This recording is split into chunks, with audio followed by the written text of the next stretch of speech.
చచ్చే వరకు అమెరికాకు నేనే ప్రెసిడెంట్, రాజ్యాంగం మార్చేస్తానంటున్న ట్రంప్.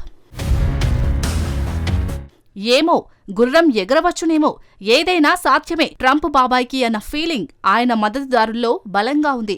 గత అధ్యక్ష ఎన్నికల్లో పోటీ చేయకుండా ఉండాలంటే తన అప్పులు కట్టాలని, లేదంటే తాను ఎన్నికల్లో పోటీ చేసి తీరుతానని చెప్పే గడసరితనం ట్రంప్ ఒక్కరికే చెల్లింది. రూజ్వెల్ట్ ఫోమ్ టర్మ్ల తర్వాత అమెరికాలో ఎవరైనా సరే 2 సార్లు మాత్రమే ఎన్నికయ్యేలా అక్కడ రాజ్యాంగ సవరణను అటు డెమోక్రాట్లు, రిపబ్లికన్లు చేసి చూపించారు. దీంతో అధ్యక్షుడిగా ఎవరికైనా 2 టర్ములు అంటే 8 ఏళ్లు మాత్రమే కొనసాగేందుకు అవకాశముంది.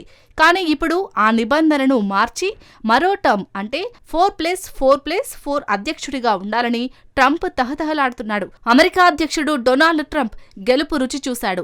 2020లో ఎన్నికల్లో అనూహ్యంగా ఓటమి పాలైన తర్వాత మళ్లీ అమెరికా అధ్యక్ష ఎన్నికల్లో పోటీ చేసేందుకు పార్టీ అంతా తనకు అనుకూలంగా మద్దతు కూడగట్టడంలో సఫలమయ్యాడు. ఎన్నికల్లో గెలవడం ట్రంప్కు నాడు అత్యవసరం. ప్రజలను భావోద్వేగంతో రెచ్చగొట్టి ఎన్నికల్లో విజయం సాధించాడు.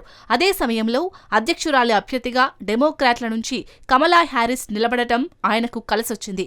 ఓవైపు బైడెన్ అనారోగ్యంతో వైదొలగాల్సిన తప్పనిసరి పరిస్థితుల్లో అమెరికా అధ్యక్షుడిగా ముందుగానే విక్టరీ ఖరారు చేసుకున్న ట్రంప్ ఇప్పుడే కాదు, వచ్చే ఎన్నికల్లో గెలిచేలా తనకు మార్గాన్ని సుగమం చేసుకుంటున్నారు. ఇప్పుడు ట్రంప్ 2.0 కొనసాగుతుండగా ఆయన 3.0 గురించి ఆలోచించడం మొదలుపెట్టాడు.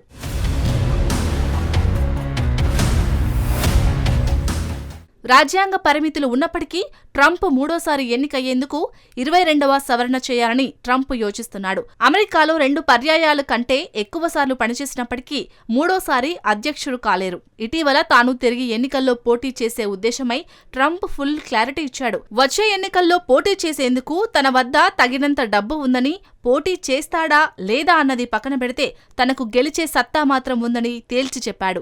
22వ సవరణ స్పష్టంగా అధ్యక్షుని పదవికి ఏ వ్యక్తిని 2 సార్లకు మించి ఎన్నుకోరాదని స్పష్టంగా చెప్తోంది. అయితే రాజ్యాంగ సవరణ చేయించుకునేందుకు ఇప్పటికే ట్రంప్ గ్రౌండ్ సిద్ధం చేసుకున్నట్లు తెలుస్తోంది.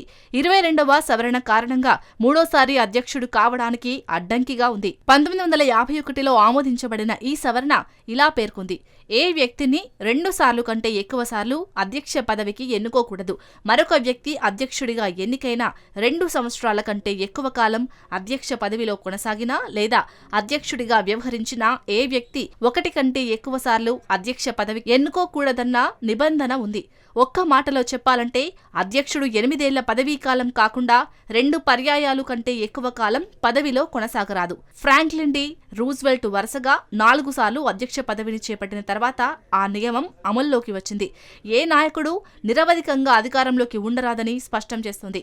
అయితే రాజ్యాంగంలో లొసుగు కారణంగా కొందరు రిపబ్లికన్ చట్టసభ సభ్యులు ట్రంప్ తిరిగి రావడానికి పునాది వేస్తున్నట్లు కనిపిస్తుంది. అమెరికా ప్రతినిధి ఆండీ ఓగ్లెస్ 22వ సవరణను తిరిగి రాయడానికి ఒక సవరణను ప్రతిపాదించారు. అధ్యక్షుడు 2 పర్యాయాలు కాకుండా 3 పర్యాయాలు సేవ చేయడానికి వీలు కల్పించొచ్చన్నారు. ట్రంప్ నిజంగా మళ్లీ పోటీ చేయగలరా?